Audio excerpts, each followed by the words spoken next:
દયા દૃષ્ટિ યાચું અરજ મુજ આપ ચરણે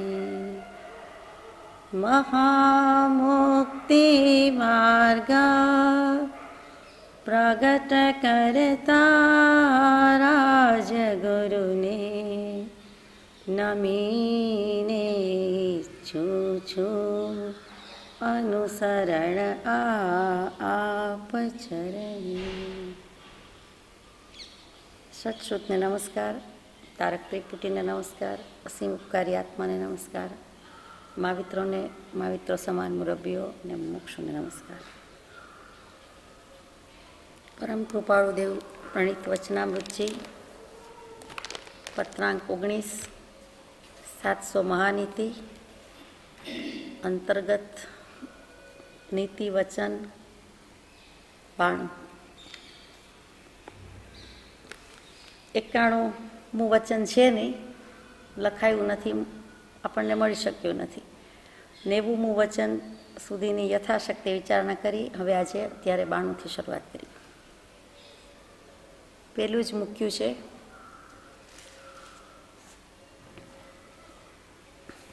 ઉતાવળો ચાલુ નહીં.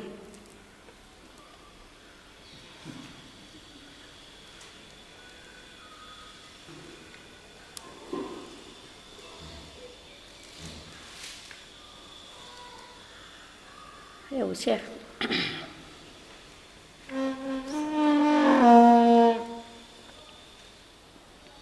ઉતાવળો ચાલુ નહીં. ભગવાનને કેવા શિષ્યો આપણે મળ્યા છીએ એના માટે કેમ ચાલવું અને કેમ ન ચાલવું એ પણ લખવાની તકલીફ લેવી પડી છે, તસ્દી લીધી છે, કૃપા કરી છે, કરુણા કરી છે, તો એમ સારી રીતે આપણે કહીએ છીએ, સ્વીકારીએ છીએ. એ પુરુષને કેવું લાગ્યું હશે? ઉતાવળો શું? એક પત્રમાં પરમ કૃપાળુદેવે મૂક્યું છે કામ, માન અને ઉતાવળ એ 3 મોટા દોષ છે. કામ, માન અને ઉતાવળ એ સારી રીતે લખ્યું છે. સીધે સીધું એમ લખી દે કે કામની સામે તમે નિસ્પૃહ થાઓ, નિસ્વાર્થી થાવો, નિષ્કામ થાવ તો આપણને આજ્ઞાત્મક લાગે, સદુપદેશાત્મક લાગે, ગમે નહીં. પછી વિનય લાવો, વિનય કરો તો ગમે નહીં, એટલે માન લખ્યું. પછી ધીરજ રાખો, ધીરજ ગુણ હોવો જોઈએ એમ લખવાની બદલે ઉતાવળ લખી. એટલે કામ, માન, ઉતાવળ એ 3 મોટા દોષ છે. અહીંયા તો સીધું લખ્યું કે ઉતાવળો ચાલુ નહીં. જો ધીમે ધીમે ચાલે, શાંતિથી ચાલે, ગંભીરતાથી ચાલે, નીચું જોઈને ચાલે તો એને ઉતાવળો ચાલ્યું ન કહેવાય. એમાં શું ફાયદા છે? તો કે નીચું જોઈને ચાલીએ જીવ દયા પડાય, ઠોકર તો વાગે નહીં, બડી વસ્તુ મિલ જાય. ખરેખર ફાયદા છે.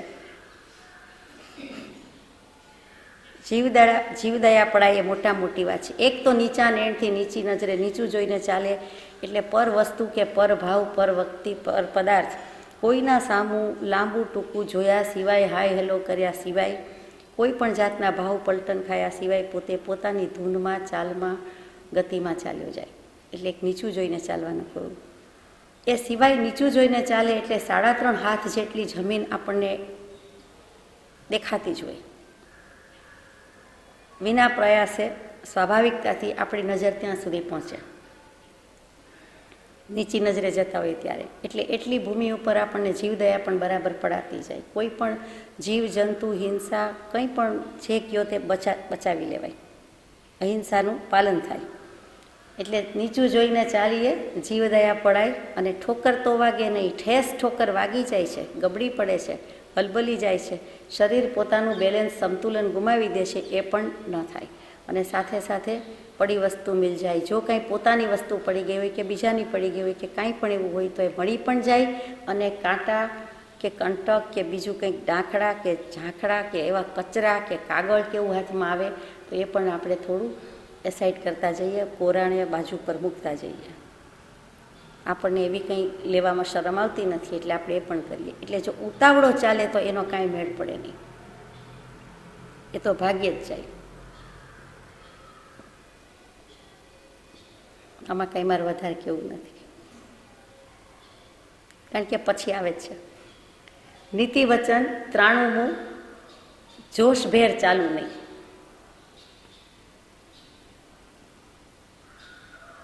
ઘણી જ વ્યક્તિને પોતાનું વજન ઓછું હોય યા વધારે પણ જોરથી, જલ્દીથી, જોશથી ચાલવાની ટેવ હોય જ, સ્વાભાવિક હોય. હવે જોશભેર ચાલે, કોણ જોશભેર ચાલે? આપણે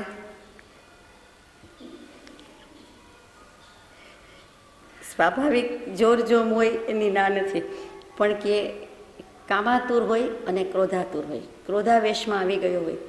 કામ અને ક્રોધ બંને અવગુણ એવા છે, બંને દોષ એવા છે, બંને ભાવાવેશ જ છે. એમાં જો જીવ હોય તો એ ધમ પછાડા કરતાં, ધમધમાટ કરતાં ચાલતા હોય. એને પોતાની ધૂનમાં, ધ્યાનમાં, મસ્તીમાં કોઈ વસ્તુનું બીજું ભાન રહેતું નથી. માટે ભગવાનને કહેવું પડે છે કે જોશભેર ચાલવું નહીં. એને કોઈ બાળક હડફેટમાં આવી જાય, આપણે વ્હીકલ સ્પીડમાં જતા હોય અને જે કાંઈ લાગે છે એ જ વસ્તુ અહીં લાગુ પડે છે કે પોતાના પર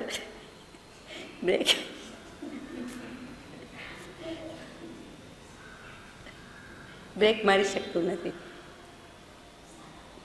કોઈ નાનું બાળક અડફેટમાં આવી જાય, કોઈ વૃદ્ધા જતા હોય તો અડફેટમાં આવી જાય, કોઈની લાકડી અડફેટમાં આવી જાય. આ બધા પ્રશ્નો, દોષો થતા હોય છે. એટલે જોશભેર ચાલુ નહીં. એનું એક દૃષ્ટાંત યાદ આવ્યું, હસવા માટે નથી કહેતી, સમજવા માટે કહું. એક બાદશાહ નમાજ પડે છે, નમાજનો વખત થઈ ગયો છે, નમાજ પડવા બેઠા છે. ત્યારે એક બેન, એક સ્ત્રી એમના પ્રેમીને મળવા માટે જલ્દી એ નમાજ પડતા બાદશાહને કૂદીને સામી સાઈડ જવા જાય છે. એને નમાજ પડવામાં કોઈ રસ નથી, એને નમાજ પડવાની નથી, પણ રસ્તો એ છે. એ પ્રેમના આવેશમાં ભાન ભૂલી જાય છે કે બાદશાહ જેવો બાદશાહ છે, બંદગી કરે છે, નમાજ પડે છે, અને આવી રીતે મારે ન જવાય. ઉતાવળમાં જરાક લાગી ગઈ ઠેસ. પછી સોરી કહેવાના બદલે એ તો ઉતાવળ છે, જલ્દી પહોંચે છે અને જાણે છે કે આ તો બંદગી કરે છે, કાંઈ બોલવાના નથી. એટલે ખુદાની બંદગીમાં બાદશાહ ત્યારે તો કાંઈ બોલ્યા નહીં નમાજ પડતા, પણ એવો ભાવ કરી નાખ્યો નમાજ પડતા કે જો હમણાં આ બેન પાછા આવે, અથવા જે વ્યક્તિએ ઠોકર વગાડી છે, જો હમણાં આવે તો એને હું ખીજાવાનો છું, કહેવાનો છું. ખરેખર એવું બને છે કે બેન પાછા પણ આવે છે અને દરમિયાનમાં નમાજ પૂરી થઈ ગઈ છે. તો કે કેમ આટલું ધ્યાન ન રાખ્યું? મને તો હજી એક ખબર નથી કે મેં આપને ઠેસ પહોંચાડી છે, ઠોકર વગાડી છે, થઈ ગયું હશે, પણ મને એમ થાય છે કે આપ તો નમાજ પડતા હતા, તો આપનું ધ્યાન આવું કેમ ગયું કે કોઈએ મને ઠોકર મારી કે ઠેસ વગાડી? હું તો ભાનમાં નથી અને અત્યારેય કબૂલ કરતી નથી, અત્યારેય મને ખબર નથી, ત્યારેય ખબર નહોતી. આપ અત્યારેય ખીજાવ છો, ત્યારેય આપને ખબર હતી કે આ મને ઠેસ ઠોકર વાગી. પછી બાદશાહને કહેવું નથી પડતું, પણ પોતાને મનોમન થઈ જાય છે, સમજાઈ જાય છે કે જે વ્યક્તિ ઠેસ ઠોકર મારતી પણ પોતાની ધ્યાન ધૂનમાં એને જે કરવું હતું કે પોતાના પ્રેમીને મળવા જતી હતી, તો એને તો પૂરું જ કર્યું. એટલો જ પ્રેમ એને એ પ્રેમીને મળવા જવામાં જો એને આ ભાન ન રહ્યું, તો મને મારા ખુદા પર બંદગી પોકારતા, નમાજ કરતા, ભક્તિ કરતા જો એટલો પ્રેમ હોત તો મને આવી કોઈ ઠેસ ઠોકરની ખબર પડત નહીં. એટલે જે કાંઈ ઉણાશ છે, ખામી છે, ખોટ છે, મારા પક્ષે છે કે મને મારું ધ્યાન નહોતું, મારી એકાગ્રતા નહોતી, મારી સ્થિરતા નહોતી. એટલે જોશભેર ચાલુ નહીં એની આ વાત છે કે બેન તો જોશભેર ચાલ્યા, પણ ત્યાં એને જોમ હતું, જોર હતું. અહીંયા નમાજ કરનારને એવું ભક્તિમાં સત્પુરુષ પ્રત્યે, એના ખુદા પ્રત્યે એટલો પ્રેમ નથી. ટૂંકમાં વાત એટલી જ હતી કે જલ્દી, જોરથી અને જોશથી અને જોમથી ચાલીએ તો કેટલું નુકસાન થાય છે. વાત જરાક ફંટાઈ જાય છે, પણ મારે કહેવું છે કેમ કે આપણે જોતા આવ્યા છીએ. કેટલાક કિંમતી શૂઝ આપણા પગમાં આવે તો આપણી ચાલ બદલાઈ જાય, આપણામાં કંઈક જુદી જાતનું જોર, જોશ, જોમ આવી જાય અને ધડાકા બંધ, ફડાકા બંધ બધું ચાલવા માંડે. એ વખતે વધારે હિંસા થાય છે. જે ગતિથી પગ મુકાય છે એમાં ફરક પડી જાય છે, કેમ કે એવા પ્રકારના શૂઝ હોય છે, એવા પૈસા મૂક્યા હોય છે અંદર એટલે કે મોંઘા હોય છે અને એવી સ્ટાઇલના બનાવ્યા હોય છે, તો એ વખતે પગ અમુક રીતે જ ઉપડે અને પડે. એ વખતે આપણને હિંસા વધારે લાગે છે. એટલે જોશભેર ચાલવું નહીં, એ આગળ પાછળ ઘણું વિચારવાનું છે. અમુક ચપ્પલમાં, અમુક શૂઝમાં, અમુક બૂટ જેને કહીએ છીએ અહીંયા, અમુક વખતે અમુક સ્લીપર્સ, એમાં એવું જોશભેર ચાલી શકાશે નહીં, અને અમુક શૂઝમાં એ જોશભેર જ એના પગ ઉપડે. એમાં પૈસાનું જોર પણ પડેલું છે, અને એવી રીતની બનાવટ છે, એવી મેક છે કે એનું પણ જોર છે. આપણે સમજી શકીએ છીએ, કોઈકને ચાલતા જોઈએ તો ખબર પડી જાય છે કે આ પગ કેવી રીતે પડે છે. નીતિ વચન 94, મરોડથી ચાલવું નહીં. કોઈનું ચિત્ત લોભાય, આકર્ષાય, ખેંચાણ થાય એવી રીતે હાવભાવ, એવા લટકા મટકા અથવા એવી મરોડથી, એવી અંગભંગીથી, એવા વળાંકથી એવી રીતે ક્યારેય ચાલવું નહીં. એટલે કે મરોડથી ચાલવું નહીં. કોઈ વટથી જતું હોય, વટ કે સાથ જતું હોય એમ પણ લાગે, માત્ર મોં ઉપજાવે એવું નથી, કોઈ દ્વેષ પણ ઉપજાવી જાય. તો કે મરોડથી એવું ન ચાલવું કે જેથી કરીને કોઈને કોઈની રીતે કોઈ પણ પ્રકારે આપણા પ્રત્યે રાગ દ્વેષ, એટલે એ આકર્ષણ જ છે. રૂપાળુદેવની વ્યાખ્યા છે કે રાગ દ્વેષ એ આકર્ષણ. આકર્ષણ એટલે ખેંચાણ થાય છે. ખેંચાણ થાય છે એટલે કેવા ભાવો થાય છે, કેવા કર્મ બંધાય છે. આ વત્તા કર્ષ એટલે કર્મ બંધાય છે, તેનું નામ આકર્ષણ. 446માં પત્રમાં મૂક્યું કે સમયે સમયે આકર્ષક એવા આ સંસારને વિશે એક સમય માત્ર પણ અવકાશ લેવાની જ્ઞાની પુરુષોએ હા કહી નથી. સમયે સમયે આપણા આત્મપ્રદેશોને કંઈ ને કંઈ ખેંચી જ રહ્યું છે, કાં તો રાગ ભાવ થાય છે, કાં તો દ્વેષ ભાવ થાય છે. પ્રદેશે પ્રદેશે રહેલું છે કે નહીં? પ્રદેશે પ્રદેશે રહેલું છે. અને જ્યાં સુધી સમ્યક દર્શન નથી ત્યાં સુધી કૃપાળુદેવ કહે છે કે સમય સમયે આ આત્મા અનંત કર્મનો વ્યવસાય છે. એટલે પ્રદેશે પ્રદેશે આ ખેંચાણ રહેલું છે, અને સમય સમયે કર્મ બાંધ્યા કરે છે. અને પાછું એમાં કર્મ છોડવાનો પણ રસ્તો આપી દીધો છે કે તેનાથી જો ઉપયોગ ક્ષણવાર પણ અવકાશ પામે તો તે ઉપયોગ અનન્ય થાય છે અને આત્માને અનુભવ થાય છે. પછી નીચે પોતે લખે છે કે આ અનુભવ વાર્તા છે, આપણે અગાઉ વિચાર્યું છે એટલે અત્યારે કહેતી નથી. 446માં પત્રમાં આ પ્રમાણે મૂકેલું છે.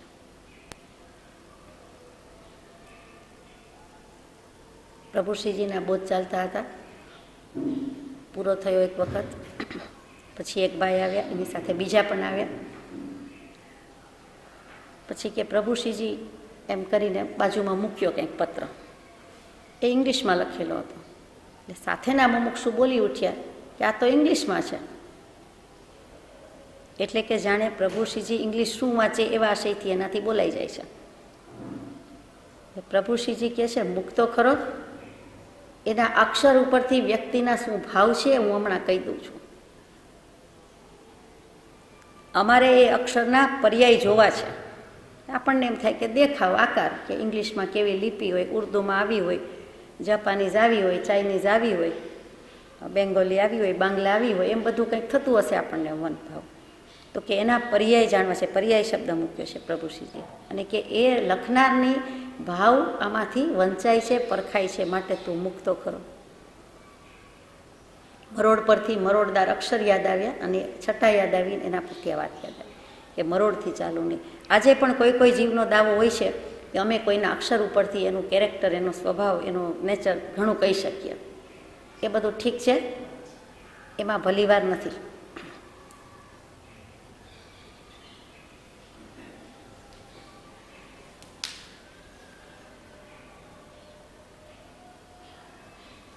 નીતિ વચન 95, ઉચ્છૃંખલ વસ્ત્ર પહેરવું નહીં. જીવના ભાવ અંકુશમાં ન રહે, મર્યાદામાં ન રહે, નિરંકુશ થાય, ઉદ્ધતાઈને પામે એવા કોઈ પણ કપડાં પહેરવું નહીં. ઉચ્છૃંખલ વસ્ત્ર પહેરવું નહીં. એમાં વધારે કાંઈ કહ્યું જતું નથી, પણ ઉદ્ભટ વેશ કહેવાય છે. કોઈક વખત તોછડો, તોછડી ભાષા સાંભળી છે, પણ વેશ જ તોછડો. આપણને તો મુમુક્ષુ અને એની દુનિયા પ્રમાણમાં મર્યાદિત હોય તો ખબર નથી પડતી, પણ સમાજમાં, પરદેશમાં, બધે જ, ખાસ કરીને સ્કૂલ કોલેજમાં જે વેશભૂષા હોય છે એ સિનેમા પૂરતી પિક્ચરમાં બતાવતા એ જુદી, એ થોડોક સમય પૂરતી હતી. પણ હવે હર હંમેશ જ્યાં ભણવા જવાનું છે, બ્રહ્મચર્ય આશ્રમમાં છે, પહેલી ગધા 25સીમાં છે, એવા જીવો. અને એ જો વેશભૂષા જોઈએ તો જરૂર એમ લાગે કે ભગવાને લખ્યું છે એ આજે પણ વધારે રેલેવન્ટ છે, વધારે પ્રસ્તુત છે. બહુ જરૂરી છે કે ઉચ્છૃંખલ વસ્ત્ર સિવાય, એના પહેરનારા સિવાય કોઈને ક્યાંય કાંઈ દેખાય નહીં એવું છે. એટલે જીવના ભાવ, સામા જીવના ભાવ, નાના મોટા કોઈ પણ જીવના ભાવ બગડે એવા જ હોય છે. એટલે ઉદ્ધત, નિરંકુશ કે ઉચ્છૃંખલ વસ્ત્ર કે તોછડા પહેરવેશ, આછકલા પહેરવેશ જેને કહેવાય એ પહેરવું નહીં.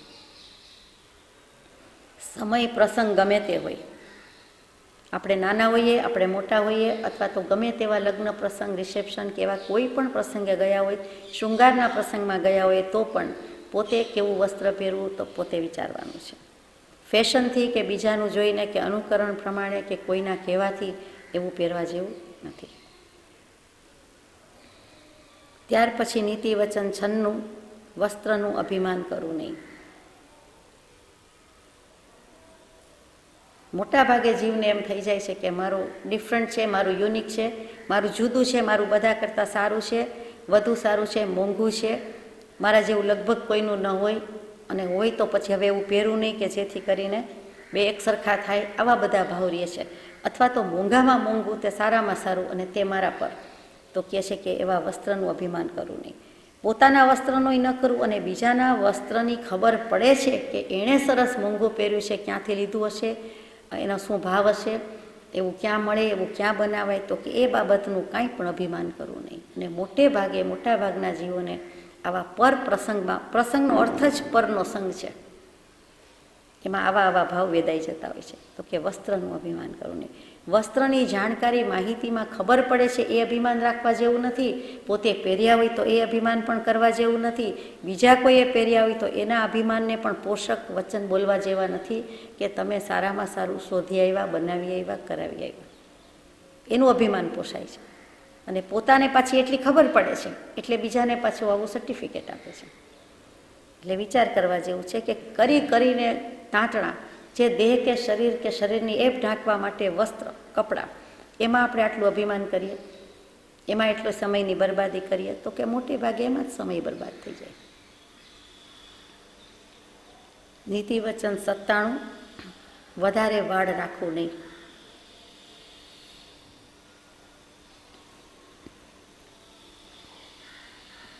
વધારે વાળ રાખવું નહીં. એ જમાનામાં લાંબા, અત્યંત લાંબા વાળ રાખવાની ફેશન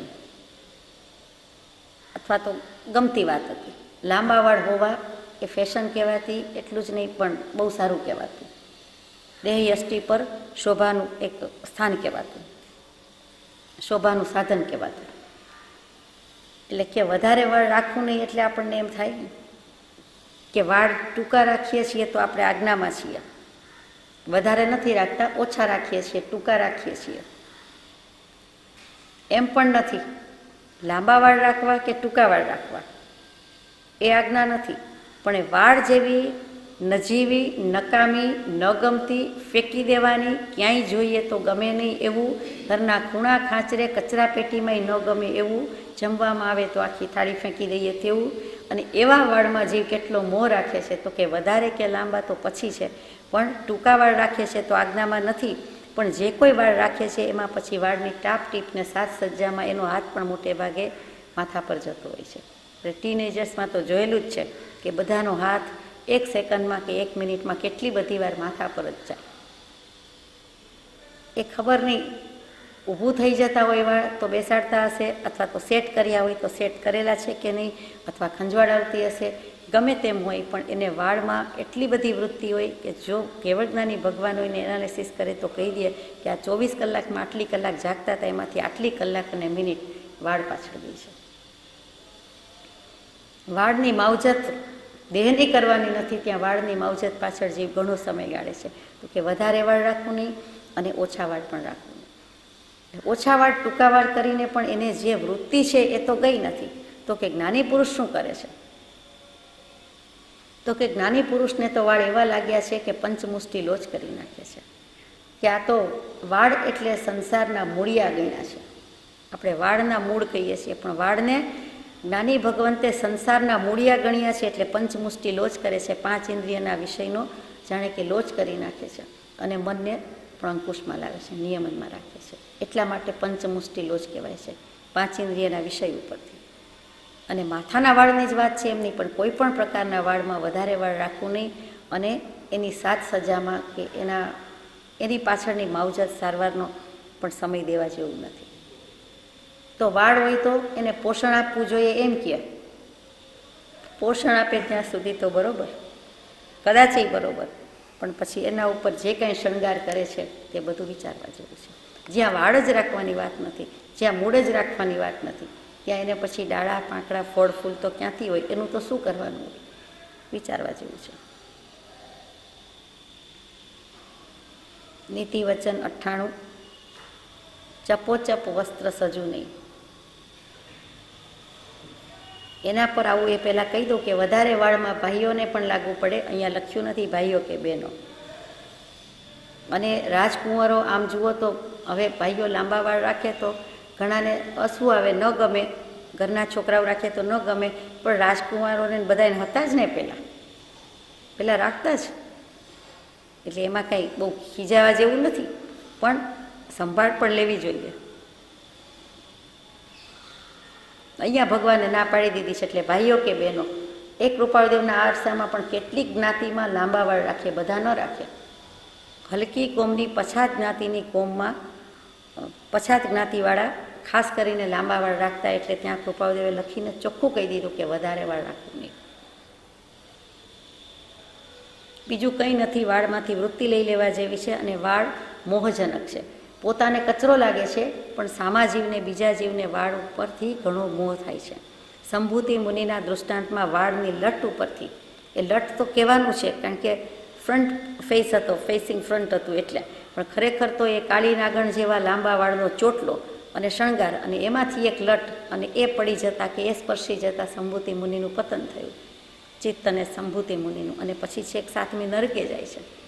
મુનિ હોવા છતાં આવું પતન થયું અને 7મી નરકે જાય, વચ્ચે ચક્રવર્તી થયા વગેરે વગેરે. તો વાળનું અભિમાન કરવા જેવું કે વધારે વાળ રાખવા જેવું નથી. વાળ પરનો મોહ ઓછો કરવાનો છે. 98. ચપોચપ વસ્ત્ર સજુ નહીં. એટલે ફિટમ ફિટ કહીએ, ટાઈટમ ટાઈટ કહીએ, એવા કોઈ વસ્ત્ર સજીને જવા જેવું, રહેવા જેવું નથી. પોતાના શરીરને પણ નુકસાન છે, સાથે સાથે પાચન શક્તિને નુકસાન છે, બધી વસ્તુને નુકસાન છે. સામા જીવને, સમાજમાં રહેતા કોઈ પણ જીવને તો નુકસાન છે જ. એટલે ચોખ્ખું લખી દીધું છે કે આવા વસ્ત્ર સજુ નહીં, એટલે કે પહેરવું નહીં. ફેશનમાં આપણને દેખાય છે. જ્ઞાની પુરુષોને કેવું લાગ્યું છે, આપણને આપણી નજરે પણ જો એમ લાગતું હોય, અને પરદેશમાં રહ્યા હોય તોય લાગતું હોય, અહીંયા ફરતા હોય તોય લાગતું હોય કે જીવો હવે આટલું બધું ચપોચપ ન પહેરે, આવા તંગ વસ્ત્રો ન પહેરે તો સારું, અથવા પહેરે છે તો આટલું નુકસાન છે. તો જ્ઞાની પુરુષોને આપણા માટે કેવું લાગતું હોય એ સમજી શકાય એ વાત છે. નીતિ વચન 99. અપવિત્ર વસ્ત્ર પહેરવું નહીં. અપવિત્ર વસ્ત્ર કોને કહેવાય? પવિત્ર વસ્ત્ર કોને કહેવાય? પવિત્ર એટલે મને તો સીધી સાદી રીતે એમ સમજાય કે ચોખ્ખા, ધોયેલા, સાફ, સ્વચ્છ, એ પવિત્ર. પવિત્ર એટલે ઉપર કાંઈ કેસર કુમકુમ ઢોળ્યું હોય, ચંદન લગાવ્યું, એમ પવિત્ર નહીં, પણ સાફ સુથરા, એ પવિત્ર વસ્ત્ર. અને એ ન હોય તો ગંદા, મેલા. પણ અહીંયા મેલા કેવું ઠીક નથી, કેમ કે મુનિને તો મેલા વસ્ત્ર આભૂષણ છે, અને આ જનરલ લખાયું છે, કોઈ માટે નથી. ગૃહસ્થ, મુનિ, ઉપાસક એવું કંઈ છે નહીં. તો અપવિત્ર વસ્ત્ર પહેરવું નહીં એટલે રેશમને જે જગતે, સમાજે પવિત્ર વસ્ત્ર ગણ્યું છે, તો એ પહેરવું એમ નથી. પણ એને એકને પવિત્ર કહ્યું તો સૂતરાઉ પવિત્ર નથી, એ તો વધારે પવિત્ર છે. ઊન પવિત્ર નથી, વધારે પવિત્ર છે. તો કે જે પહેરવું હોય તે, પણ અપવિત્ર કહેતા અસ્વચ્છ, જેમાં પાપ રહેલું છે, રેશમ જેવા વગેરેમાં, તો કે એવા વસ્ત્ર હું પહેરું નહીં. તો કે રેશમની વાત તો પછી નીચે આવે છે. તો અહીંયા કયું અપવિત્ર વસ્ત્ર કહેવું? તો કે એવું સ્વચ્છ જેને કહેવાય, ચોખ્ખા કહીએ, એવા વસ્ત્ર પહેરવા, એટલે કે મેલા ગંદા વસ્ત્ર પહેરવા નહીં. સાથે સાથે જ્યારે અગ્નિ સંસ્કાર માટે લઈ જાય છે શબ કે મર્દાને, અને પછી એને કંઈક ઓઢાડેલું હોય છે, પહેરાવેલું હોય, ઓઢાડેલું હોય, તો કેટલાક કપડાં બાળી નાખવામાં આવતા હશે, કેટલાક કપડાં કોઈ હરિજન ભંગીને ત્યાં, હવે તો ચંડાલ હોતા નથી, એ જ્ઞાતિ જ નિર્મૂળ થઈ ગઈ છે, તો એ બધાને ત્યાં આપી દેવામાં આવે છે. હવે એ પોતે એવા ભારે મોંઘા સારા નવા લગભગ પહેરે નહીં, એ મોટે ભાગે વેચી દે. હવે એ વેચેલો માલ માર્કેટમાં તો આવે જ છે, એટલે વેચવા માટે, એટલે જે કોઈ ખરીદે છે એને મન ખબર નથી, પણ એ અપવિત્ર વસ્ત્ર કહેવાય કે એવા અપવિત્ર વસ્ત્ર પહેરવું નહીં. ગમે તેટલું કે આ વ્યક્તિનું છે, ઓક્શનમાં મુકાય કેટલીક વ્યક્તિના કપડાં, તો કે આ વ્યક્તિનું છે, આવું છે, આમ છે, તેમ છે, પણ નહીં, એ શબ પર ઓઢાડેલું હતું, મળદા પર હતું, અને એ અપવિત્ર વસ્ત્ર કહેવાય, અને હું પહેરવું નહીં.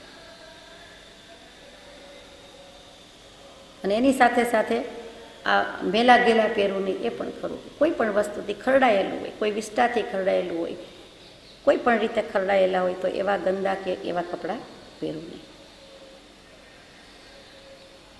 વચન નંબર 100, ઊનના વસ્ત્ર પહેરવા પ્રયત્ન કરું.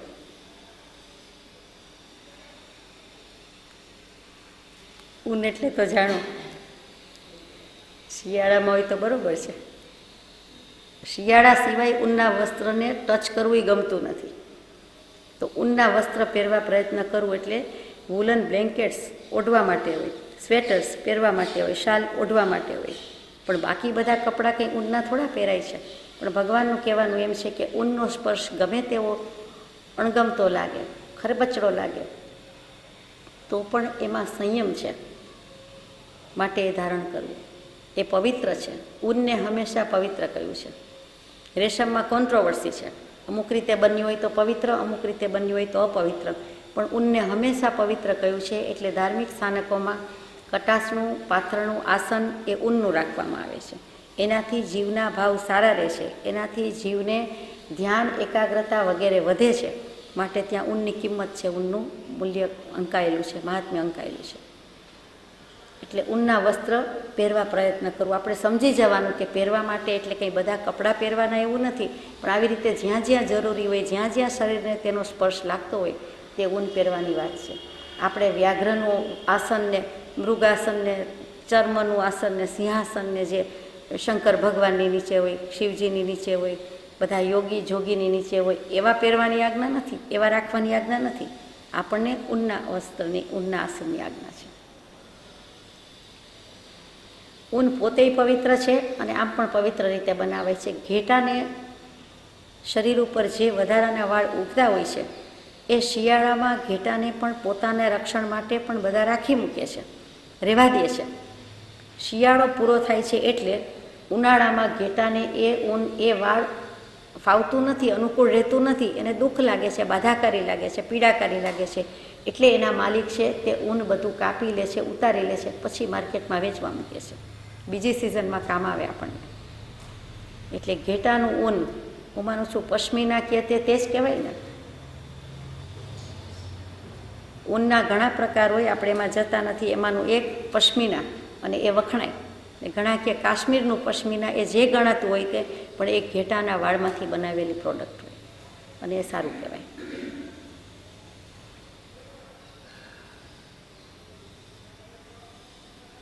અને ખાસ તો એવા સંયમ, એવા સ્પર્શથી આપણે ટેવાવા માટે છે કે આ ખરબચડું લાગે છે, આ ગમતું નથી, આ ફાવતું નથી, આ ખૂંચે છે, આ વાગે છે, તો કે એ સહન કરવાનું છે.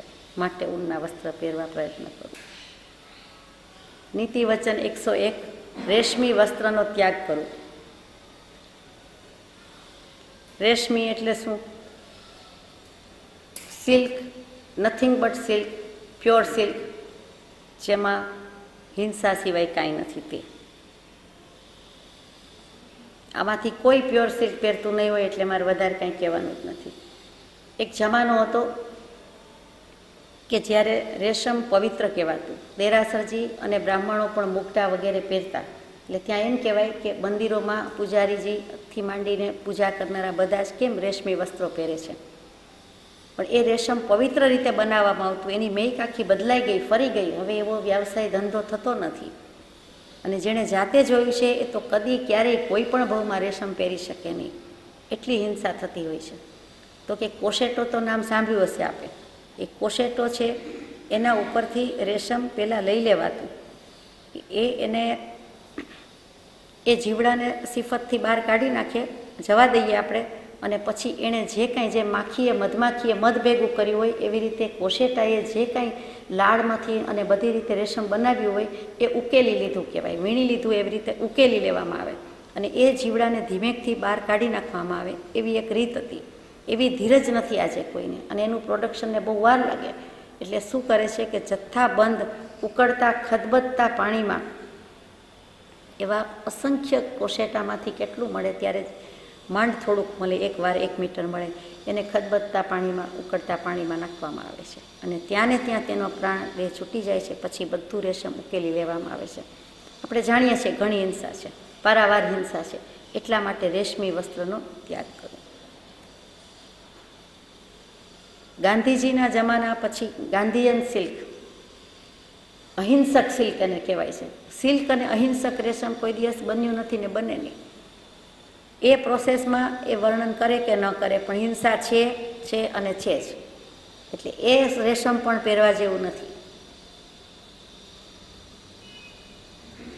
એટલે રેશમી વસ્ત્ર કહેતા અહીંયા વેલ્વેટ નથી મૂક્યો, મખમલ નથી મૂક્યો, પણ આવું જે કંઈ છે સિલ્ક, પછી ગમે એ સિલ્કનું નામ આપો, ગમે ત્યાંથી લાવો, જેટલું રેશમ સારું મોંઘું, વધુ મોંઘું તેમ વધુ સારું એમ કહે, અને વધુ સારું તેમ વધુ મોંઘું, અને વધુમાં વધુ પૈસા એમાં મૂકનારા વાપરનારા વાણિયા હોય. એ સમજે છે, સ્વીકારે છે, જાણે છે, તો પણ એની વંકા સાડી આવે છે. સમાજે સ્વીકાર્યું છે, જૈન સમાજે ધોરણ સ્વીકાર્યું છે. એ સમાજ કોનો બનેલો છે? વ્યક્તિઓનો સમૂહ બનેલો છે. અને એને રેશમ વિના એકેય મોટા ભારે પ્રસંગની ખરીદીમાં રેશમ ન હોય એવું બનતું નથી. કોઈ ઘર જ અપવાદ છે. એ બહુ મોટી ભૂલ છે. ઘણા પાપ થાય છે, ઘણું પાપ થાય છે. પોતે કરે છે ને બીજાને પણ કરાવે છે, એમાં પાડી દે છે. જો સમજી શકતા હોય તો પોતે કોઈને એવું રેશમ લઈ દેવા જેવું નથી, અનુમોદન કરવા જેવું નથી.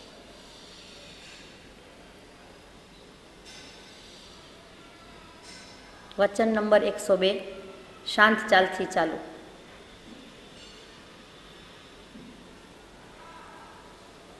ઉતાવળો ચાલુ નહીં, જોશભેર ચાલુ નહીં, મરોડથી ચાલુ નહીં. પછી થોડીક બીજી વાતમાં લઈ ગયા, પાછા ભૂલી ગયા હોય તો પાછું આવ્યું. શાંત શું? ઓમ શાંતિ શાંતિ શાંતિ કહીએ છીએ તો શાંત શું? શાંતિ અને શાંતિ એક જ છે. જેનામાં શાંતિ હોય તે શાંત, જે શાંત છે એનામાં શાંતિ છે. જ્ઞાન અને જ્ઞાની જેવો શબ્દ છે. તો કે વિક્ષેપ રહિતતા, તેનું નામ શાંતિ. વિક્ષેપ નહીં, તે શાંત. એટલે કંઈ પણ ચાલુ, ક્યારેય પણ ચાલુ, ક્યાંય પણ ચાલુ, તો મારા મનમાં કોઈ વિક્ષેપ, દખલ, ખળભળાટ, ક્ષોભ, સંકોચ કાંઈ ન હોવું જોઈએ. એટલે એવી શાંત ચાલુ હોવી જોઈએ. નીચું જોવું જોઈએ, વિક્ષેપ વિનાનું મન હોવું જોઈએ, ચંચળતા નહીં હોવી જોઈએ. અને ઘણાની ચાલમાં ચંચળતા, અસ્વસ્થતા નિરંતર દેખાતી હોય, તો કે એ ન હોવી જોઈએ. અને એ વખતે મનમાં શું, વચનમાં વિચાર શું કરે છે, તો કે બને તો વિચાર ન કરે તો સારું, અને ન થઈ શકે તો ભગવાનનો કોઈ મંત્ર સ્મરણ અથવા તો કોઈક વચન સાંભળ્યું હોય, વાંચ્યું હોય, એનો વિચાર, આત્મસિદ્ધિ જે આવડતી હોય તો એનો વિચાર, હે પ્રભુનો વિચાર, એ મોઢે કરવા આપ્યું હોય કે વાંચતા હોય તો એનો વિચાર, પણ એવા કંઈક ભાવથી જતો હોય એટલે એને બીજા કોઈ પણ આડાવડા વિચાર, વિક્ષેપ થાય નહીં. એટલે શાંત ચાલથી ચાલુ. બાકી શાંત ચાલ એને હોઈ શકે નહીં.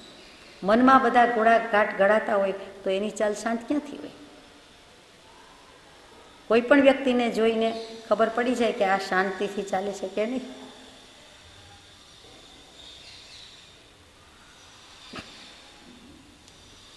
માથું ઉતારી લીધું છે આપણું. હું પૂછી શકું એક વાત, કે આમાંથી ચાલતા ચાલતા કોઈને મંત્ર સ્મરણની ટેવ છે કે હોય જ? બીજા વિચાર જ કરતા હોય તો મંત્ર ક્યાંથી યાદ આવે? અને મંત્ર જેને યાદ આવતો એને બીજા વિચાર ક્યાંથી આવે? એટલે વિક્ષેપ વિનાનો થયો ને. ભગવાનના વચનને તો વિક્ષેપ કહેવાય નહીં, કેમ કે છે નહીં. એટલે એનો અર્થ જ એમ થયો કે પોતાને કોઈને શાંત ચાલ ન આવડતી હોય કે ન હોય તો વિક્ષેપ વિનાનું ચિત્ત રાખવા માટે કાંઈ નહીં તો નીચું જોઈને મંત્ર સ્મરણ કરતો જાય તો ચાલે. કોઈ પણ વિકલ્પ રહિતપણે, વિક્ષેપ રહિતપણે ચાલવું, તેનું નામ શાંત ચાલ. આમ પણ થઈ જ જાય, ઉતાવળ ન હોય, જોશ ન હોય, મરોડ ન હોય, પછી શું હોય? અને વિક્ષેપ ન હોય એટલે શાંત જ હોય જાય. બે ચાલ હંમેશા વખણાય છે, એક હંસની ગતિ વખણાય અને એક ગજની એટલે હાથીની ગતિ વખણાય. હાથીની ચાલ હંમેશા ગંભીર કહેવાય અને હંસની ચાલ ગંભીર નથી પણ સુંદર કહેવાય. એ સુંદરતાનો પોઈન્ટ ઓફ વ્યૂ છે, એટલે એ આપણે જવા દઈએ છીએ. પણ હાથીની ચાલ ગંભીર કહેવાય. હવે સમજાય? હાથી ચાલતા જરાક વાર પણ જોયો હોય તો ખ્યાલ આવે. નીતિ વચન 103, ખોટો ભપકો કરું નહીં. એક તો ભપકો એટલે જ ખોટો હોય નહીં, અને વધારે દેખાડો કરવો, દેખાવ કરવો, બતાવવું એ જ ખોટું, એ જ ભપકો. અને પાછો ખોટો ભપકો. એક જરા તરા તો ભગવાન કે મેરેજ હોય, રિસેપ્શન હોય તો ડેકોરેશન કરવું પડે કે કાંઈક કરવું પડે, તે જરા તરા હોય, કદાચ રોજ કરતાં જરાક વિશેષ હોય, એની બદલે લખ લૂંટાવી દે. કેટલા ગંજાવર ખર્ચ બધા કરે છે, ત્યાંય કરતા હશે, ડોલરમાંય કરતા હશે, પાઉન્ડમાંય કરતા હશે, રૂપીઝમાંય પણ કરે છે. એનો મતલબ શું? પછેડી પ્રમાણે સોળ તાણવાની બદલે બધા જ મોટા ભાગના પોષાય તો જાણે જિંદગી આખીનું એમાં હોમી દેવું, ન પોષાય તો દેવું કરીને પણ કરવું જ, એવો જે ભાવ, એ ખોટો ભપકો કયો કે ઠઠારો કયો કે જે શબ્દ કેવો હોય તે ઓછો પડે છે. એટલે ખોટો ભપકો કરવું નહીં. આ તો એક પ્રસંગની વાત થઈ, દેખાવની વાત થઈ. એવી રીતે જ્ઞાનમાં પણ લાગુ પડે, વિદ્યામાં પણ લાગે કે કાંઈ આવડતું ન હોય તો સૂંઠને ગાંગડે ગાંધી થઈ જવા જેવું નથી, ના પાડી છે. કાંઈ આવડતું ન હોય અને મોટો ભપકો કરીએ તો ચાલે નહીં.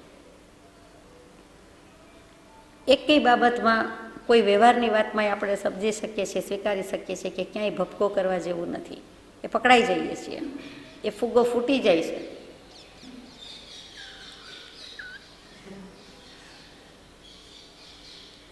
કેવું કેવું લખ્યું છે, ઠેકાણે લાવવા છે. બીજું કંઈ યાદ આવે છે? ખોટો ભપકો કરું નહીં. પોતાના શક્તિ પરિણામની મર્યાદા કરતાં કાંઈ પણ વધારે કરવું નહીં. કોઈ પણ બાબત હોય, કોઈ પણ વાત હોય, ક્યારેય નહીં. કોઈને વચન આપતા પણ વિચાર કરવો કે ખોટું ભપકો લાગે, એકદમ જ ખુશ થઈ જાય એટલે વચન આપી દઈએ, કમિટમેન્ટ કરી દઈએ, તો એ પણ કરાય નહીં, ક્યારેય કરાય નહીં. નીતિ વચન 104, ઉપદેશકને દ્વેષથી જોવું નહીં. આપણને કોઈ ઉપદેશ આપતું હોય એટલે એ આપણા ઉપર ઉપકાર કરે છે, ઉપકારી છે આપણા. પ્રભુ તો પરમ ઉપકારી છે, પણ બીજા પણ કંઈક ઉપકારી છે, નાની મોટી વાતમાં ઉપદેશ આપતા હોય તો અહીંયા તો ઉપદેશકને દ્વેષથી જોવું નહીં. હવે ઉપદેશક ઉપર દ્વેષ આવે એવું બને જ નહીં આમ તો, પણ માનો કે એ ઉપકારનો આપણે અપકાર કરીએ છીએ, એટલે કે ઉપકારીનો ઉપકાર વિસરવાની બદલે ભૂલી નથી જતા, યાદ રાખીએ છીએ, પણ કોઈક વખત માનો કે વિસરાઈ જાય છે, પછી લાંબો ટાઈમ વિસરાઈ જાય છે અને ઉપકાર ઉપર આપણે અપકાર કરવા માંડીએ છીએ. એને જે કંઈ સારું કર્યું, શીખવાડ્યું, ઉપદેશ આપ્યો, એનાથી આટલું કલ્યાણ થયું એ ભૂલી જઈએ છીએ અને દ્વેષ બુદ્ધિ આવી જાય, એમના પ્રત્યે અણગમો આવી જાય, એમના પ્રત્યે આપણને કોઈને કોઈ રીતે કંઈક અભાવ આવી જાય, તો કે એવું હું કરું નહીં, જોઉં નહીં. એમાં એક દૃષ્ટાંત છે, ભાગ્યે જ ક્યાંક સાંભળવા વાંચવા મળે એવું છે કે ભાનુદત્ત મુનિ હતા. ભાનુદત્ત નામના એક મુનિ હતા અને જેવા તેવા મુનિ નહોતા, પણ 14 પૂર્વનું જ્ઞાન ધરાવનારા મુનિ હતા. 14 પૂર્વના જ્ઞાતા એટલે ધુરંધર કહેવાય. 14 જ પૂર્વ છે અને 14 પૂર્વના, અને હમણાંની વાત નથી, જૂના જમાનાની વાત છે. એના ઉપદેશક હતા, ગુરુ હતા, બંને સાથે વિચરે છે. એમાં ગુરુએ કહ્યું, એક વખત ખીજાવવું પડ્યું કે આ પાઠ કેમ મોઢે નથી, તો કે જરા ભૂલાઈ ગયું છે, તો કે પ્રમાદ કરવા યોગ્ય નથી. એક વખત થયું, પછી બીજે દિવસે કેવા ખાતર કહેતી નથી, હકીકત બનેલી છે, એ જોકા જ ખાય, એ ઊંઘી જ જાય ને ઊંઘ જ આવ્યા કરે. એમાંય સાયંકાળ થયો નથી, દેવવંદન થયું નથી, એને ઊંઘ આવે. ઘણા બધા ચોખા ખાઈ, ઘણી બધી ઊંઘ આવે. એક વખત થયું, બે વખત થયું, અનેક વખત થયું, રોજ જુદું જુદું કે હવે આજે ઓછું કરીશ, એમ તો આવતું જ નથી. ઊંઘનું કે ઝોકાનું પ્રમાણ વધ્યું હશે 5-5, 10-10 મિનિટ કે જે હશે તે. પછી તો સાયંકાળથી પ્રતિક્રમણ કરવાની જે વિધિ હોય એમાં પણ એને ઊંઘ ઝોકા આવે. એટલે સ્વાધ્યાય નહોતો થતો ત્યાં સુધી તો સમજાણું, સ્વાધ્યાયમાં ભૂલ આવવા માંડી ત્યાં સુધી તો એને સ્વીકાર્યું, એ ઓછું કરવાનું હતું, એની બદલે ઊંઘની પ્રમાદની માત્રા એને વધતી ચાલી.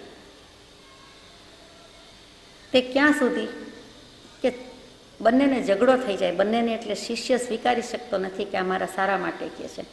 એક વખત ફટાકડો ફૂટી જાય છે અને શિષ્ય કહી દે છે કે હું એક જ દેખાઉં છું આપને, મને એકને જ કયા કરો છો. બીજા પણ મુનિ હતા, કહેવાનું મને એકને જ થતું હતું, એ એક જ એવું કરતા હતા. એટલે કહ્યું તો કે બાય બી ઓનલી, મારા એકની જ પાછળ પડી ગયા છો, મને એકને જ કહો છો. ગુરુ સમજી ગયા કે હવે આ શિષ્ય મારો શિષ્ય નહીં, હવે હું એનો ગુરુ નહીં.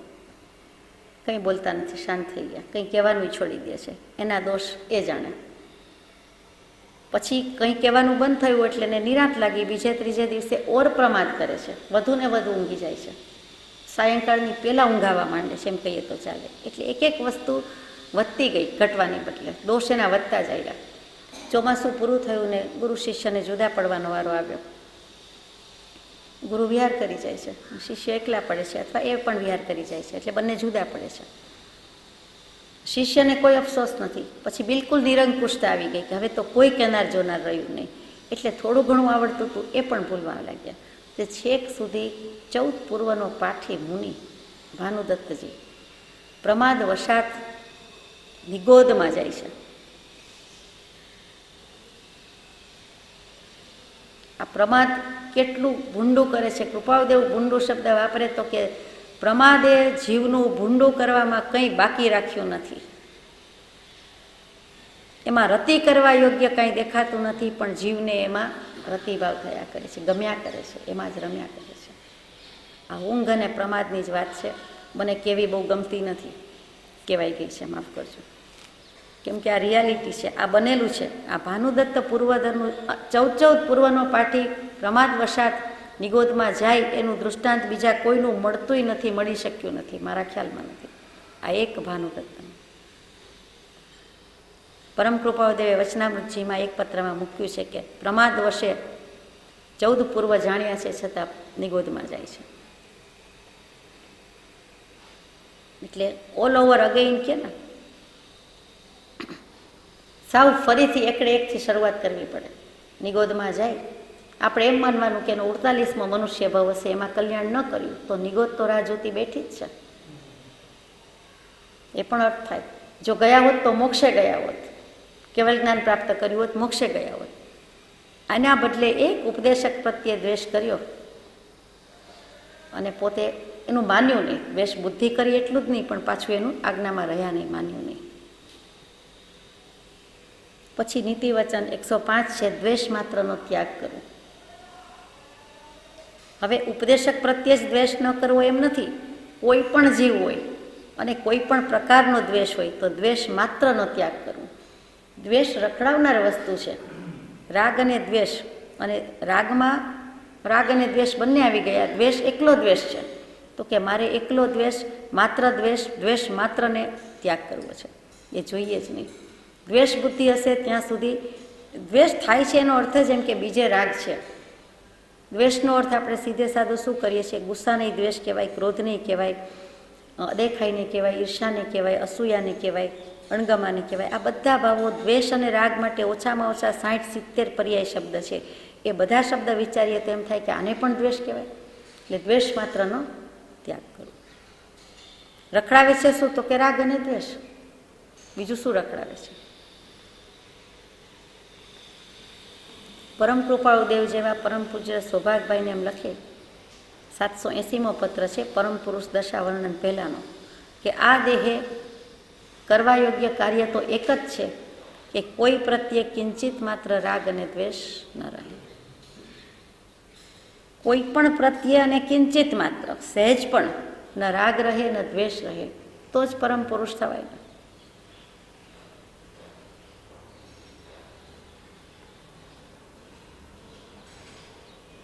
આપણે કોઈ દ્વેષ રાખીએ એવા છીએ? પોતે પોતાને પૂછવાનું છે કે કોઈને પ્રત્યે કેટલા ટકા કે કેટલા અંશ આપણને દ્વેષ થાય છે, હતો, આવી જશે, આવી જાય છે.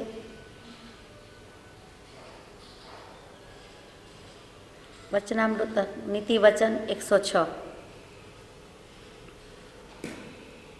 રાગ દૃષ્ટિથી એકે વસ્તુ આરાધો નહીં. દ્વેષની ના કહીએ આપણને એમ થાય કે રાગની તો છૂટ આપી, તો કે ના, દ્વેષ માત્રનો ત્યાગ એટલે દ્વેષ, કોઈ પણ પ્રકારના દ્વેષનો સંપૂર્ણ ત્યાગ આવ્યો.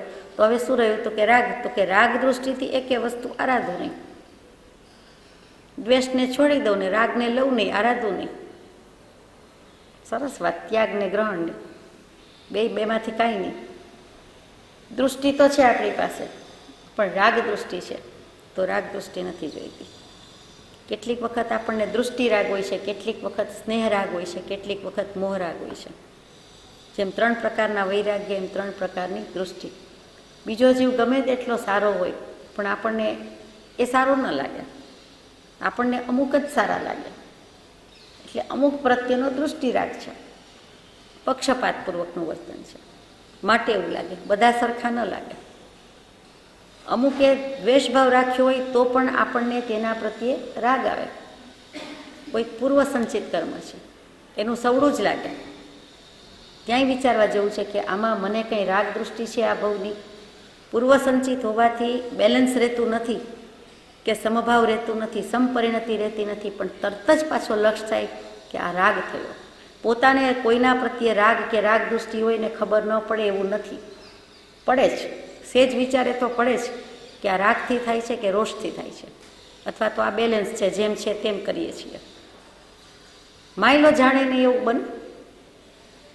જગતની દૃષ્ટિમાં છૂટી જાય, પણ સર્વજ્ઞની અદાલતમાં કે પોતાના આત્માની અદાલતમાં તો એ બંધાય જ છે ને, સાક્ષી જ છે. સાચું જ બોલવાનું છે, સાચું જ કહી દે કે ત્યાં આટલી ભૂલ કરી. તો કે રાગ દૃષ્ટિથી એકે વસ્તુ આરાધું, એકે વસ્તુ નહીં, એમ નહીં કે અમુકની છૂટ. ધર્મ જેવો ધર્મ કે ધર્મ જેની પાસેથી માગવો છે એના પ્રત્યે પણ રાગ દૃષ્ટિ નહીં, એકે વસ્તુ. કોઈ અપવાદ નથી કીધો. ગૌતમ સ્વામીને છૂટ રાગની નહોતી. રાગ કર્યો તો કેવળ જ્ઞાનમાં વાર લાગી. પ્રશસ્ત રાગ હતો, તેમ છતાં કેવળ જ્ઞાન થતાં વાર થઈ.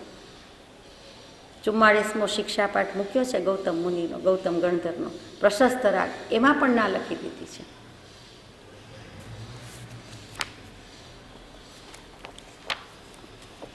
શિક્ષાપાઠ 44 રાગ.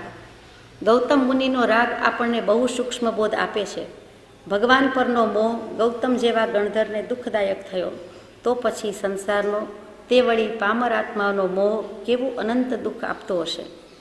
સંસારરૂપી ગાડીને રાગ અને દ્વેષ એ 2 રૂપી બળદ છે. એ ન હોય તો સંસારનું અટકન છે.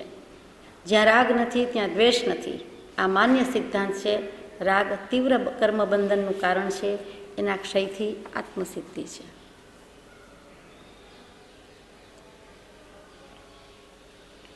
રાગ વિના સંસાર નથી અને સંસાર વિના રાગ નથી. એ સ્મૃતિમાં રાખવા યોગ્ય 10 મહાવાક્ય. આખા વચનામૃતજી, આખી મોક્ષમાળામાં 10 વાક્ય અમને મહાવાક્ય કયા. વેદાંતમાં, ઉપનિષદમાં પણ મહાવાક્ય આવે. અહમ બ્રહ્માસ્મિ, પ્રજ્ઞાનમ બ્રહ્મ, તત્વમસી, ઓમ તત્સત, આવા બધા ટૂંકા ટચુકડા નાનકડા એવા બધા સૂત્રો, એમાં આખા શાસ્ત્ર આવી જાય. એમાં એવી જ રીતે આ એક છે કે રાગ વિના સંસાર નથી અને સંસાર વિના રાગ નથી. વચન નંબર 107. વૈરીના સત્ય વચનને માન આપવું. આમ તો રાગ દ્વેષ કરીએ નહીં એટલે વેરી હોય જ નહીં, પણ ધારો કે થઈ ગયા છે પહેલાં કે અત્યારે, તો આપણને કોઈ વેરી લાગે, હોય નહીં પણ લાગે, અથવા ખરેખર છે અને લાગે, તો કે એનું ગમે તેવું વચન પણ જો સત્ય હોય, સાચું હોય, સત્ય પ્રત્યે લઈ જાય એવું હોય તો એને માન આપવું, રિસ્પેક્ટ કરવું, એને ઓનર કરવું, એને માનવું. માન આપવું એટલે ઉપરથી બોલી બોલીને રહી જાય એમ નહીં કે સાચી વાત છે, સરસ વાત છે, બરોબર છે, એમ નહીં, પણ એને હું માન આપું, આદરું. તો જ સાચું માન આપ્યું કહેવાય. માં કહેતા જ માપવું, જોખવું ને તોલવું, એટલે કે એના સત્ય વચનને હું જાણું, તેનું નામ માન આપવું કહેવાય. કેટલી ઉદારતા, કેટલી વિશાળતા મૂકી છે. આ શિષ્યો કેવા હશે બધા, કૃપાળુદેવના આ શિષ્યો કેવા હશે કે જેના માટે આ મહાનીતિ લખી છે. અને ન હોય તો લાવવાની છે, અને હોય તો વધારવાની છે, મેન્ટેન કરવાની છે. પછી 108 થી 115 નીતિ વચનો લખ્યા જ નથી, જગ્યા ખાલી મૂકી દીધેલી છે. 116 નંબરનું નીતિ વચન છે, વાળ રાખવું નહીં. વાળ રાખવું નહીં. કૌંસમાં ગૃહસ્થ. મુનિ હોય ને વાળ ન રાખે તો સમજાય, ગોઝ વિધાઉટ સેઇંગ, આપણે સ્વીકારી લીધું છે. વાળ રાખવું નહીં અને કૌંસમાં ગૃહસ્થ. પહેલાં કહેવાય ગયું છે, હવે કહેવાનું રહેતું નથી કે વાળ મોહનું નિમિત્ત છે. વાળની શોભા છે તો બધી શોભા છે. એમ જીવ એક જીવ બીજા જીવ સામું જુએ છે તો એનું પહેલું ધ્યાન એના મુખ, મસ્તક અને વાળ પર જાય છે, એમ કહેવાય છે. એટલે તરત જ વાળ અને વજનને સંબંધ, કે મોટા થયા તો શું થયું, તો કે વાળ ઘટે ને વજન વધે. એ મોટા થયાની નિશાની. મોટે ભાગે વાળ ઘટે ને વજન વધે. અહીંયા તો આ જે કહ્યું છે એની વાત છે કે વાળ રાખવું નહીં. એટલે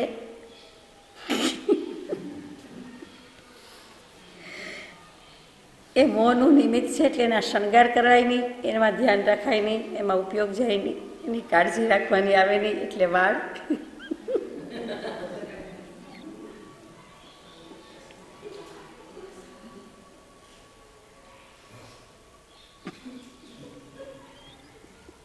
બધો મોહ કરાવતું હશે વાળ, પણ એવા દૃષ્ટાંત છે. સાચી વાત છે. આપણે મોટે ભાગે અરીસામાં જોતા નથી. જો જોઈએ અને આપણું ધ્યાન વાળ ઉપર જાય તો તરત થાય કે પહેલાં જેવા વાળ નથી. આ બધાનો રોજબરોજનો અનુભવ છે કે વાળ વધ્યા હોતા નથી, વાળ ઘટી ગયેલા હોય છે. પછી વળી વાળ એનો વાન બદલે છે, વર્ણ બદલાઈ જાય છે.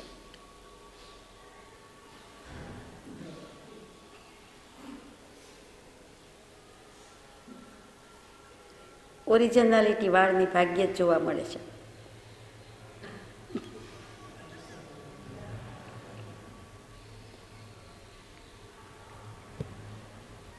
જન્મથી જે કલર મળ્યો હોય એ કાળો હોય કે ભૂખરો હોય કે સોનેરી હોય, પણ જીવને એ કલર બદલાવામાં પણ રસ છે. યુએસએમાં તો પુષ્કળ હતું, પણ અહીંયા પણ હવે દેખાય છે આપણને કે એને ચાંદીનો વાળ ગમતો નથી, એને તાંબાનો વાળ ગમતો, એને સોનાનો વાળ ગમતો નથી. એને જે ગમે છે તે જ રાખે છે. એટલે ભગવાન કહે છે આ બધી કડાકૂટમાંથી નીકળે.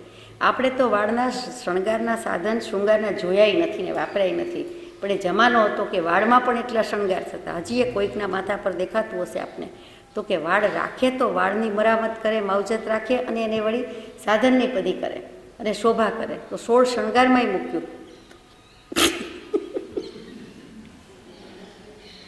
એમના ફેશનથી વાળ રાખે.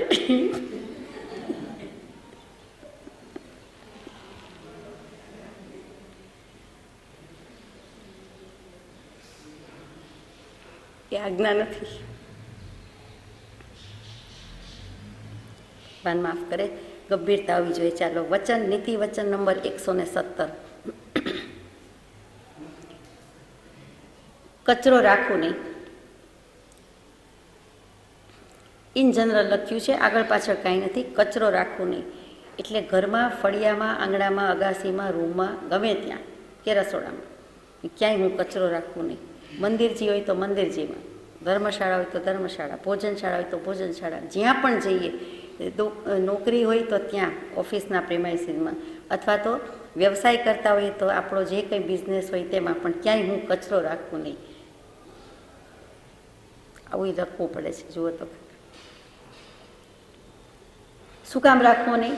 તો કે જીવજંતુની ઉત્પત્તિ થાય એટલે હિંસા વધુ થાય, પછી એનો ઉપાય કરવો પડે, નિવારણ કરવું પડે. એટલે એ બધું ન થાય અને ચેપ તો લાગે જ. જીવજંતુ આવ્યા એટલે એનો તો સ્વભાવ જ છે, ઇન્ફેક્શન લાગે જ, બધાને કંઈ ને કંઈ ચેપ કરે. પોતે પોતાનું જે હોય તે બીજાને આપવા પ્રયત્ન કરે. એટલે કચરો રાખવો નહીં. સ્વચ્છતા, સુઘડતા પણ કેટલી શીખવાડે છે એ જોવાનું છે. આવી બાહ્ય સ્વચ્છતા, સુઘડતા પણ જો જીવ ન કરી શકતો હોય તો એ મનને વ્યવસ્થિત કેવી રીતે રાખે? વ્યવસ્થિત મન એ સર્વસૂચિનું કારણ છે, એક પત્રમાં કૃપાળુદેવ લખે છે.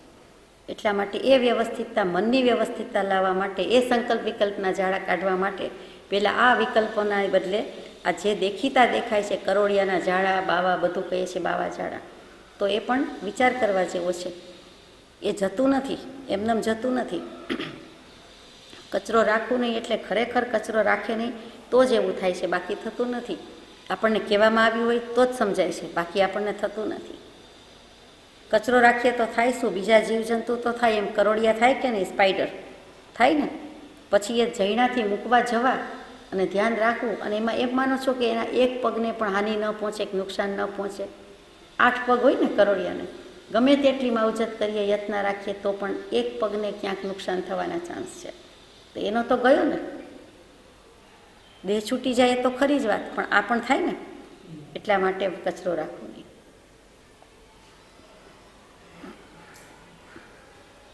નીતિ વચન 118 છે, ગારો કરું નહીં આંગણા પાસે.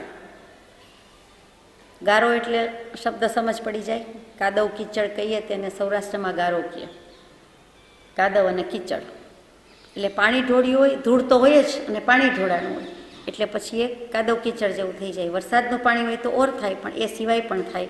અને આંગણા પાસે એ જમાનામાં એવી રીતે બધા વોટર હોર્સ લઈને મંડી પડે ને સાફ કરી નાખે એવું નહોતું.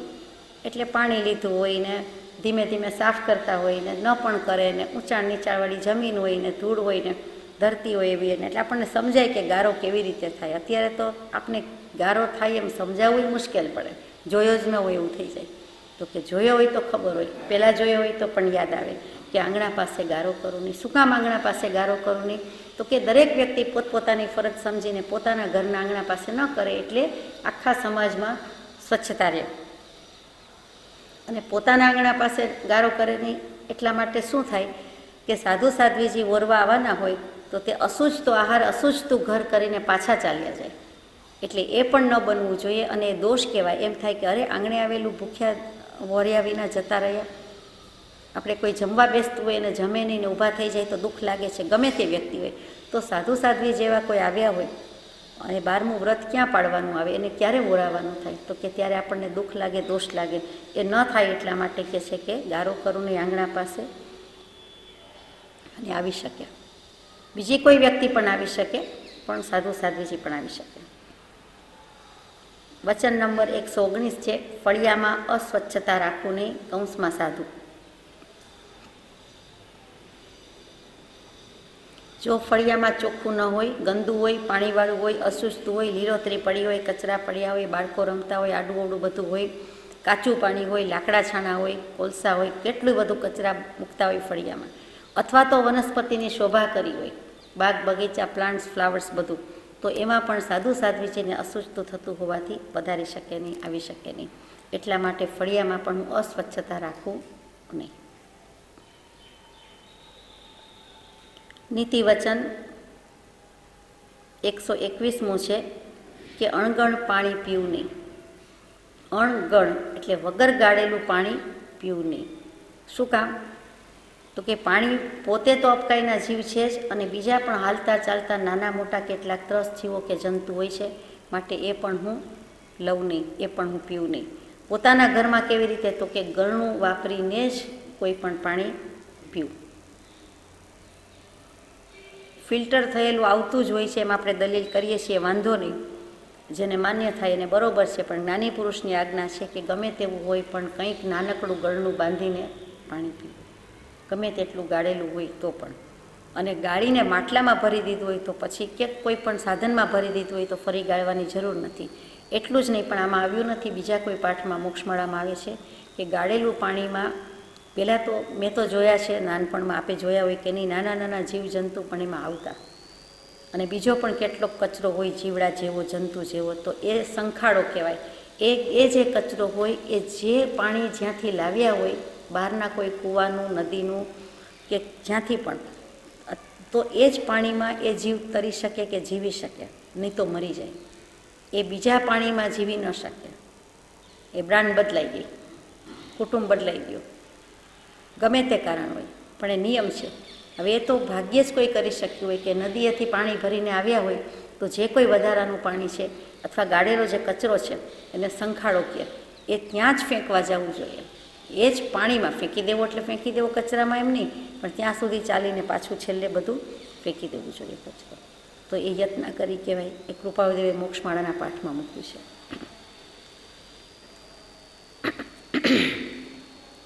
ગાળેલું પાણી પીવું એમ લખવાના બદલે અણગણ પાણી પીવું નહીં. બેમાં બહુ ફરક છે. ગાળેલું પાણી પીવું નહીં એમ કહી દે તો એ આજ્ઞા ઉપદેશાત્મક થયું, અને અણગણ પાણી પીવું નહીં તો એ એટલું ઉપદેશાત્મક નથી લાગતું, આદેશાત્મક નથી લાગતું. એ સ્વાભાવિક વાત કરતાં એવું લાગે છે. પહેલાંમાં કેનારને પાણી કોઈ પીએ વાપરે તો એનો થોડોક દોષ લાગે. ગાળેલું પાણી પીવું એમાં પાણી કે વાપરવું તો એ પાણી વાપરે પીવે એનો દોષ અંશે પણ લાગે, અને આમાં અણગણ પાણી પીવું નહીં એમાં એ દોષ ન લાગે. આ કૃપાળુદેવની શૈલી છે સહજાત્મ સ્વરૂપ પર.